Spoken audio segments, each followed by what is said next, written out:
G'day folks, and welcome to episode 51 of Gormo's Shed, the first episode for 2017, so we're all ready to kick off again.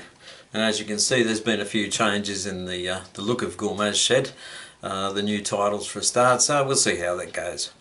And what we're doing for this first episode is talking about recycling. I was thinking about this room the other day, and just about everything in this joint is recycled. And I know a lot of you people already do this sort of thing, but for those that don't, you can save yourself a pile of money just by reusing items. So what we might do is have a look at some of the stuff in this room that's actually been recycled. So we'll go over to the handheld camera, and I'll use a pointer and everything, and actually I've got to use a list because there's just so many things, and you'll see what I mean in a minute. So here we go. Right, we'll start with the room itself. Now this room was created by putting in a dividing wall in the garage here, and it's this wall here, and that wall was created using bits and pieces of recycled timber. I didn't buy anything to do that wall except for the covering, which is fibro, or I guess you guys might call it hardboard. This peninsula wall here was created again out of recycled timber that came from the back of a shop and was being thrown out. Nobody wanted it, but it was good framing timber, so I got that. The lights in the room, and indeed the steel framing that supports the layout all the way round, all came as freebie because a person I know works for a company who supply these materials to do jobs for a big company in Australia, and if they have materials left over at the end of the job, they just throw them in the skip. So I was offered these materials, and I've done the lighting for my whole garage, and I've supported my railway on steel. The steel arms that project out from the wall are capable of holding 70 kilos each, so it's easy enough to support the railway. There's no legs required, which is very good. The carpet on the floor, it came from the same person, brand new carpet tiles, excess to requirements, throw them in the bin. So they've come to me. The air conditioner over there in the corner, the little white thing, that's a room air conditioner. That came from my brother-in-law. He no longer required it and was throwing it away, and asked me if I could use it. So it's come in very handy on some of the hot days we've had here. The bookcase under there, which holds all my magazines, found that on the street. People were throwing it out. It's quite a sturdy thing. I put some casters on the bottom of it. So yeah, I threw it in the back of the car and brought it home, cleaned it up, and it's very good. And on we go, folks. There's all sorts in here, cabinets and all that sort of thing. The room's a mess at the moment too, by the way, so don't take too much notice of it. And we've got shelving down here. It's the same story. Everything's recycled. It's been found or given to me and reused. Now if we get on to baseboards, I have some good equipment for cutting timber, and so I'm lucky in that regard, so I can pretty much cut up anything I need to. But you'll notice that the baseboard framing is in the raw there, and the tops here don't match, and that's because these tops have come from all bits and pieces of different bits of furniture that's been thrown away. It's 18mm particle board, so obviously had to use small pieces and join them up and all that sort of thing, but it hasn't cost me a cracker to do the baseboard tops here. And the main baseboard here, the framing is 8 foot long on the original, and that's reused from a previous layout, and then the recycled baseboard tops have gone on to the top of it.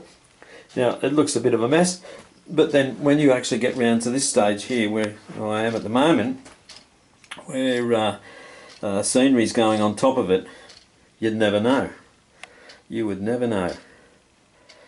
So and talking of baseboards, actually, if we look over here at the mess here, now this is Bamford Terminus, although it's under there somewhere. And Bamford and Little Bardfield, which is just around the corner here.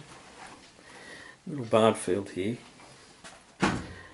These two stations were part of a layout that belonged to a gentleman called Murray, who sadly is no longer with us. And Murray was a friend of Gary's, and Gary was charged with disposing of Murray's layout, and that's actually how we met. But yeah, if it was of any use to anyone, they could have it for free.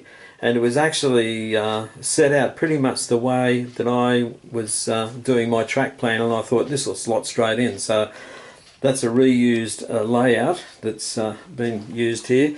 And I noticed on one of Murray's boards here, I'm not sure which one it is now, but when you look underneath, there's some grass mat underneath. So Murray's reused the board top as well. He's turned it over and gone again. So yeah, you can save yourself a packet of money doing this sort of thing. Most of my track is second hand. It's been used before. I bought a lot second hand, and there's all sorts of brands of track joined up here. It's fundamentally Pico. I've tried to use Pico in the main viewing areas, and anything that's a bit sort of rubbishy I'll put it in the hidden areas. But once you start ballasting and all that sort of thing, unless you get down really, really close to it, you can't really see the difference. And to me, as long as it works, that's what matters. So yeah, the track's a lot of it's second hand. There are new bits and pieces here and there where I've had to buy something, but generally it's reused. And in some cases, even the track pins are reused. You know, pull them out of the old board and then whack them in if they're still straight. The underlay on my track is old carpet underlay. It's about 8mm thick. It's like a foam rubber composite sort of thing. People down the road were getting new carpet and they chucked out these rolls of underlay, so I went and grabbed a couple, and that's worked out pretty well actually. While we're still on track, the ballast is all recovered from our local streets. I've mentioned this recently in my post on Platform 1. Yeah, you can pick up some good stuff if you're prepared to bring it home and sift it and sieve it, and you finish up with some good results if you go out and try getting your own ballast and making it up yourself. While we're here, this little shed that's about 30 years old, recycled, and this good shed is a similar vintage. It's got to have a bit of a makeover yet, just to bring it up and make it look a bit better. The oil tank there, that's a recycled job as well. Now when you come down to the control panel, folks, all these speed controllers, the different coloured ones here, they're all recycled from a previous layout, and I made an overlay for them to bring them up and give them a sort of bit of uniformity. The control panel itself is a base of 3mm MDF. I was given a great stack of MDF by a friend who works at Bunnings. It's used as packing when it comes in on some of the items and they throw it away. Well, he recovers some of it for me. This frame here is Tasmanian oak, and believe it or not, and my son had a single bed when he first moved away from home into his own unit, and they didn't want this thing, and it was full of Tasmanian oak, so I've recovered that and made a nice frame out of that. This fascia here, which is just a recent addition, is 3mm MDF, again recovered, excess to people's needs. Now I've got a whole heap of other things that I can mention here, and I'm just working off my list here, and I've put down here wiring. Now a lot of the wiring in this layout came from telephone wire that was being thrown out. A company I used to work for years ago had extensive communication systems in their offices and so on, and at one stage they needed it redone, so they got the team in and they redid everything, and they threw out this these massive cables that had all these individual wires in them, meters and meters of it. So that came home and it's been used here. Also I tend to, if I throw an appliance away, I cut the lead off, and if you strip the lead you get good size wire in there to start with. There'll be a positive, a negative and an earth wire, and again if you strip those wires again you get fine wires inside them. I've used the fine wires to create fencing. So if you're going to throw anything away, an appliance, keep the wire. Not necessarily the plug, although the plug could be handy, you never know. Now, working off my list still, switches.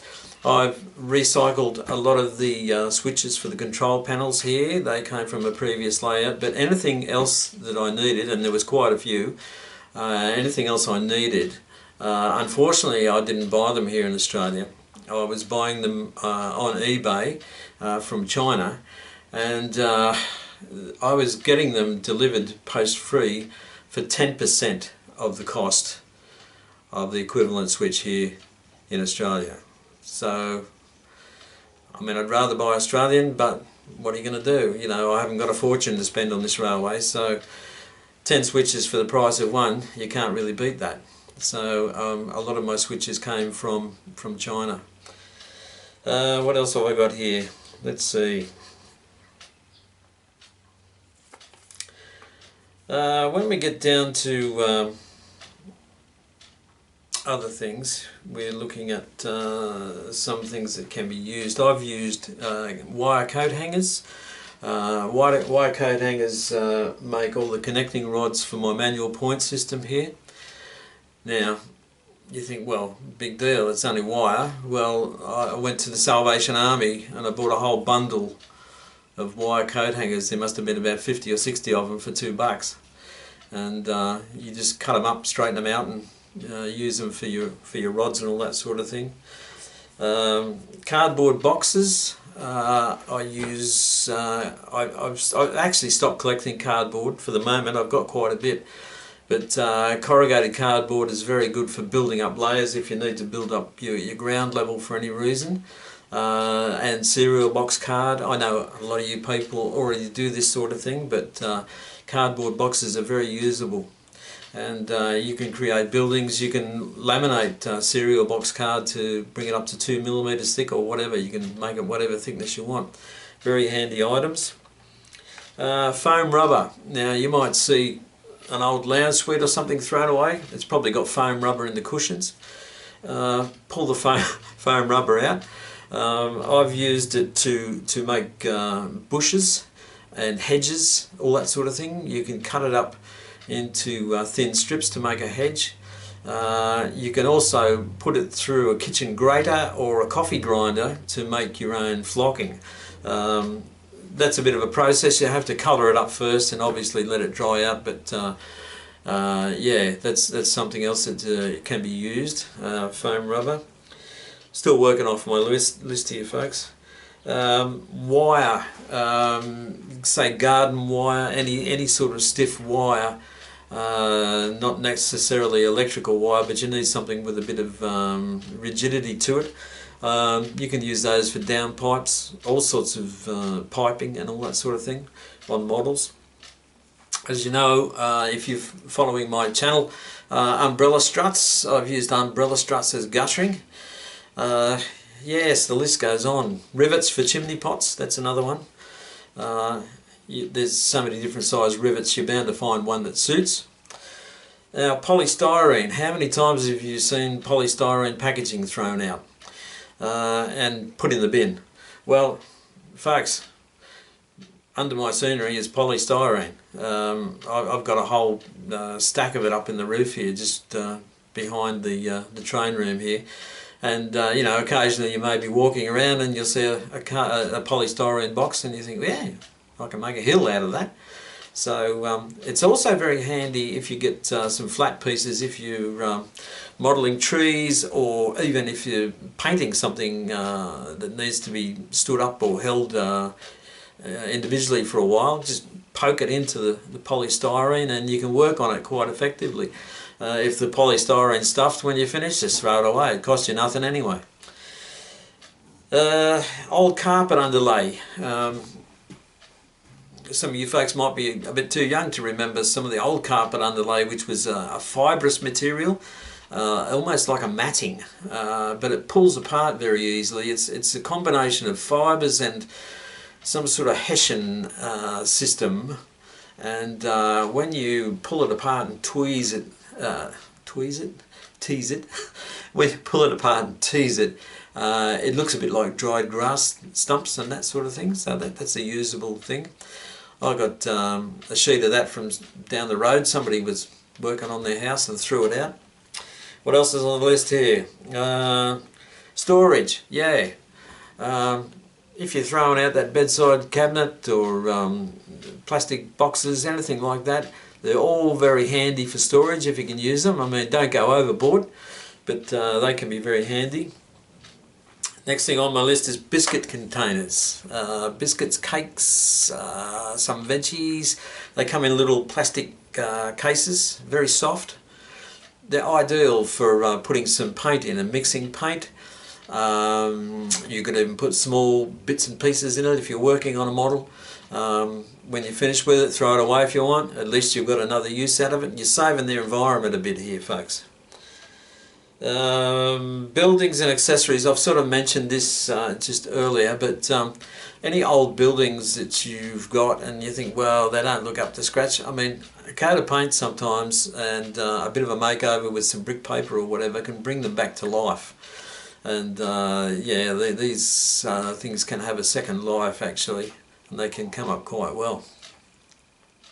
The same applies to old wagons and some old locos, I suppose. If you take them apart, even maybe put some new running gear in if you have to. But the bodies generally aren't that bad, you know. If you strip them back and give them a bit of a makeover with the paint, they come up quite well. I worked on some wagons that were just open wagons and just that plastic colour. They weren't done really well, but the actual detail on the plastic itself was quite good. And when you hit it with some paint and dirty it up and weather it and all that sort of thing, they come up quite well. Right, another thing we need a fair bit of if you do any work on your wagons and your locos and all that sort of thing, and mucking around with couplings and whatever. How many times are you looking for that special little screw that you don't have, and you've got to go to the model shop and say, have you got a certain size screw or whatever to fit this? Well, folks, they're everywhere. And what I'm saying to you is if you've got any old audio cassettes or video cassettes, before you chuck them out, pull the little screws out of them and then chuck them out. Any old computers, VCRs, cassette players, stereos, all those sorts of things, those electrical media type things, they've got belts, motors, gears in them. They've got tiny little screws and nuts and washers. I've got a whole box full of little bits and pieces that I've recovered from that sort of material and then thrown it away. Get all the usable bits out of it and then throw it away. That's the way to do it. So yeah, this has been a bit of an ear bashing for you, I guess, to start off the new year. But all I'm saying to you is that yeah, don't throw things away unnecessarily. There may be things, bits and pieces in them that you can use and put into your models or your railway or whatever. So that's it for this one, folks, and I'll see you next week. Cheers, Gormo.